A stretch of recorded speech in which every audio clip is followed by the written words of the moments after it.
Ya estamos de regreso con la información y damos la bienvenida aquí en el estudio de CIPSE Noticias más temprano al neurólogo Jorge Salazar y al psicólogo Alejandro Herrera para platicar del autismo. Muy buenos días, bienvenidos.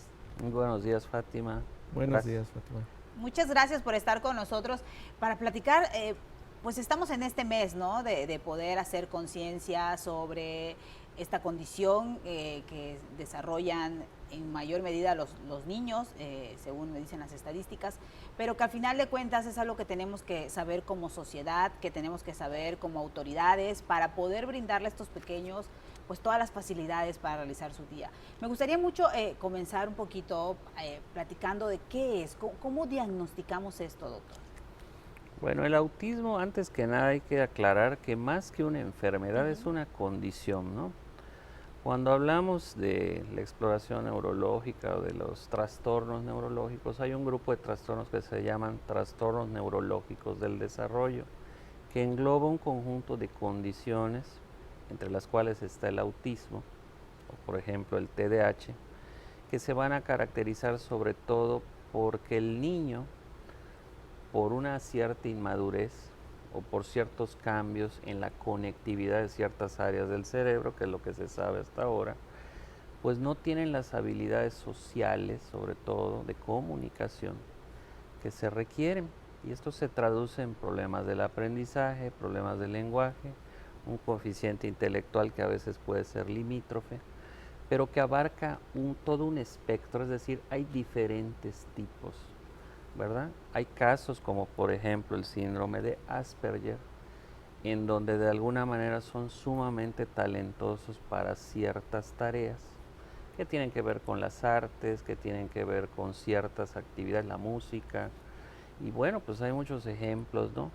En la vida diaria tenemos el caso de Bill Gates, por ejemplo, o tenemos el caso de Anthony Hopkins, o el futbolista Lionel Messi, ¿no? Que se dice que también tiene algunas formas de autismo. Entonces hay que tomar en consideración esto. El diagnóstico se hace con base a la clínica y entre las causas pues han invocado muchas, ¿no? Algunas que tienen que ver con el medio ambiente y sobre todo con la genética. Hasta el día de hoy pues una de las principales teorías es que la genética, los genes, tienen mucho que ver con la aparición de esta condición y solo un 10% de los casos puede tener relación con factores ambientales. Y hay mucha desinformación, lamentablemente, ¿no? Por ejemplo, yo recuerdo hace unos años estuvo de moda, ¿no? Se decía que algunas vacunas pudieran correlacionarse con la aparición de la enfermedad, lo cual es completamente falso, ¿verdad? De ninguna manera las vacunas son causa de autismo, ¿verdad? Y bueno, pues el tratamiento pues se enfoca en un equipo multidisciplinario en donde los neuropsicólogos, como Alejandro, son fundamentales tanto para el diagnóstico como para poder apoyar en el tratamiento, ¿no? Con el paciente y con su familia. ¿Cuál sería la función, doctor, que hace la psicología en este tipo de condiciones? Porque no solamente es tratar al pequeño que tiene, sino a la familia, ¿no? Claro. De hecho, el psicólogo juega un papel importante, ¿no? Dentro de todo el proceso, desde lo que va a la detección, diagnóstico y luego la intervención. En la detección es muy importante porque en este trastorno particularmente se busca que se detecte lo más temprano posible. Es un trastorno que empieza desde muy pequeñito. Lo podemos ver ya con cierta claridad desde que el niño tiene alrededor de un año, mucho más claro cerca de los 2, 3 años, ¿no? Cuando el niño empieza a presentar todo un patrón muy particular de conductas, donde se le habla y a lo mejor el niño no responde, donde el niño no está interactuando adecuadamente con otros niños, ¿no? Donde el niño, por ejemplo, no puede percibir ni ver directamente a los ojos de los demás, ¿no? Tiene una mirada muy evasiva, donde el niño a lo mejor está mostrando un atraso en el lenguaje. O sea, hay toda una serie de signos que se empiezan a detectar y habitualmente el psicólogo, ¿verdad?, a través de ciertas entrevistas, ¿no?, vamos detectando todos estos datos, ¿no? Más adelante en el proceso diagnóstico, a través de toda una serie de instrumentos que se utilizan, podemos confirmar, ayudar a todo el equipo, ¿no?, que está haciendo el diagnóstico a hacer la confirmación. y posteriormente qué necesita el niño, ¿no? Como decía el doctor Jorge, cada niño tiene una forma muy particular de expresarlo. Entonces cada niño va a tener cierto tipo de necesidades que nosotros debemos detectar para darle al niño las mejores condiciones, ¿no? Y ayudar a la familia desde luego y orientar bastante a la escuela, cuando ya el niño empieza a ir a la escuela, para qué darle al niño en ese momento de su proceso de desarrollo, ¿no? Esto que menciona de las escuelas, ahí hay un tema pendiente, necesitan más capacitación en este tema, que conozcan realmente de qué es, Sí. pues porque muchas veces seguramente en el pasado, cuando este era un tema que no se abundaba mucho, muchos han de haber quedado pues sin finalizar una carrera profesional por lo mismo, ¿no? Claro, definitivamente las escuelas son fundamentales, ¿no? Como decía el doctor Jorge, hay como un espectro de manifestación de los síntomas de estos niños, ¿no? Hay desde aquellos que, por ejemplo, tienen una discapacidad intelectual, no desarrollan lenguaje, que a lo mejor va a ser muy difícil escolarizarlos, Sí. o si en un momento dado se escolarizan, tienen que ser en ambientes muy particulares, ¿no? Por ejemplo, los CAM de Seguey hacen un buen trabajo en todo esto, ¿no? Pero hay niños que tienen una mayor capacidad intelectual, que esos pueden escolarizarse y la escuela, ¿verdad?, tiene que adaptarse a cuáles son las necesidades de esos niños, ¿no? Como bien dice, no todas las escuelas son sensibles al trastorno que presenta el niño, ¿no? Y hay escuelas que, por ejemplo, pueden tener buena intención, pero no se capacitan lo suficiente, y esto hace que desde luego estos niños puedan ser rechazados o empiecen a tener una movilidad en las escuelas, ¿no? Se les va cambiando, etcétera, ¿no? Pero cuando la escuela es sensible, cuando la escuela ha preparado a sus maestros y ha preparado además todo el ambiente necesario para estos niños, los niños pueden fluir bastante bien, ¿no? La escuela tiene que hacer varias adecuaciones para ayudar a estos niños, porque también sus habilidades van a ser variadas, ¿no? Y ayudarlo también en una parte que es muy importante del autismo, que es la parte social, ¿sí? Porque la interacción social es uno de los déficits importantes que empiezan a tener.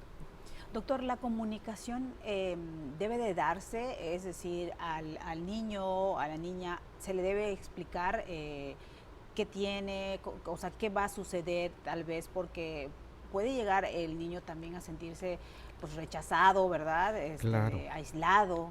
claro. Sí, a su nivel, ¿no? O sea, el niño tiene que saber que lo que pasa, podemos ponerle la etiqueta o no ponérsela, ¿verdad? Cuando se lo explicamos al niño, pero el niño tiene que saber qué es lo que está sucediendo, ¿no? Para que pueda el niño también entender cuáles pueden ser algunas posibles reacciones de los demás, pero para que el niño también vaya regulando poco a poco su conducta para hacerla un poco más sociable, ¿no? Al menos tener las habilidades suficientes para que pueda interactuar con sus compañeros y con los maestros. Claro. Doctor Claro. Salazar, están haciendo un libro sobre esto. Sí, es correcto. Precisamente pues, preocupados por este tema, pues se identificaba la necesidad, ¿no?, de difundir esta información, sobre todo ahora que hay mucha desinformación. Invitamos a un grupo de especialistas en el tema, del cual Alejandro es un destacado miembro, ¿verdad?, para concientizar, para crear conciencia en la gente. El libro se llamará pues, Entendiendo el Autismo, ¿verdad?, y pues corresponde a la cuarta entrega de una serie de libros que hemos estado haciendo, abordando temas neurológicos que sentimos que tienen un impacto en la sociedad, ¿no? Y el autismo pues no es ajeno a esta necesidad.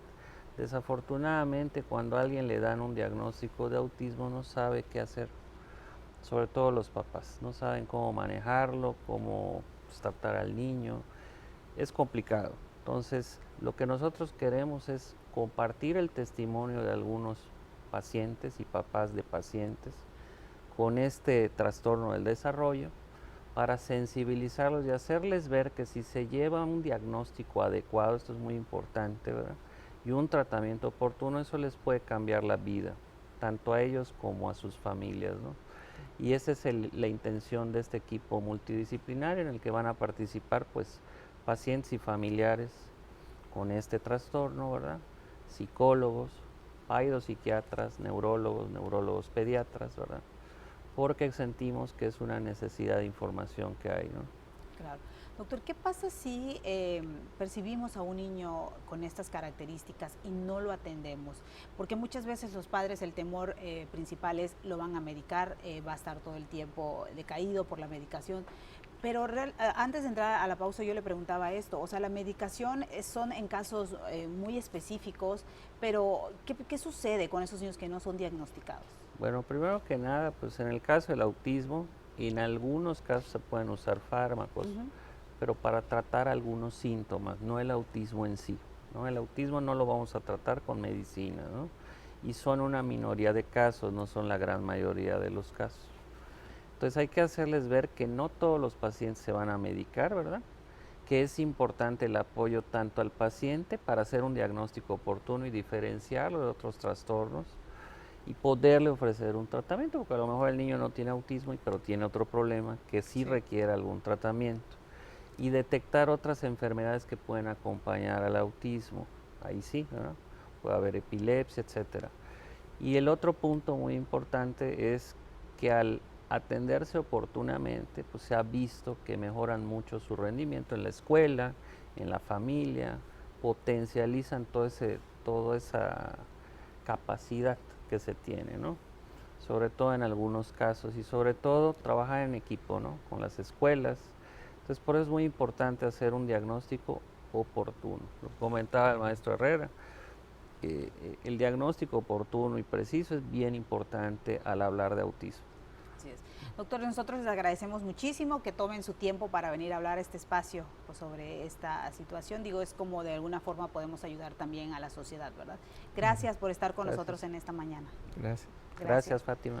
Nosotros nos vamos a ir a una pausa, pero regresamos, todavía tenemos más información.